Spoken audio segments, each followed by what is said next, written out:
Hey everyone, here's a question on algebraic expression. The question is subtract 5a minus 3b from 8a plus 2b.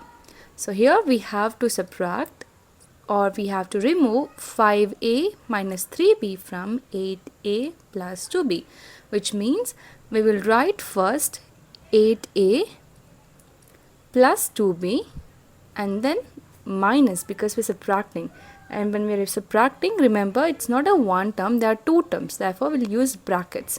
We'll put brackets because there's a minus sign, so the negative sign will distribute here. So we'll get 5a minus 3b inside the brackets. Now here we don't have a number outside the brackets, right? So we'll just assume that there is a 1. If we write 1 here, it will not change the value of this. This is just to showcase that how to distribute the negative sign. If you don't write 1 here, that's fine. This is just for understanding. Now this is equals to 8a plus 2b. This will remain same. Now minus 1 times 5a will be minus 5a, and then minus 1 times minus 3b. So minus times minus is plus.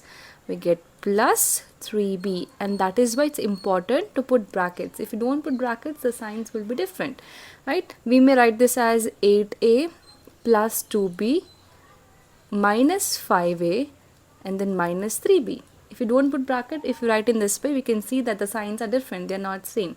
Then the answer at the end will be incorrect. So we have to ignore that situation and put the brackets if we have a negative sign outside the brackets.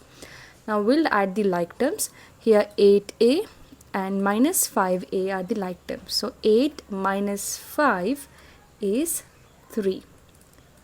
Right? So we get here 3a. Next we have 2b plus 3b.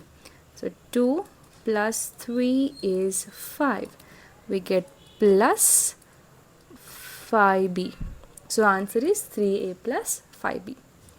That's it. I hope this question is clear. If you have further question on algebraic expressions, you can drop a comment. Thank you so much for watching.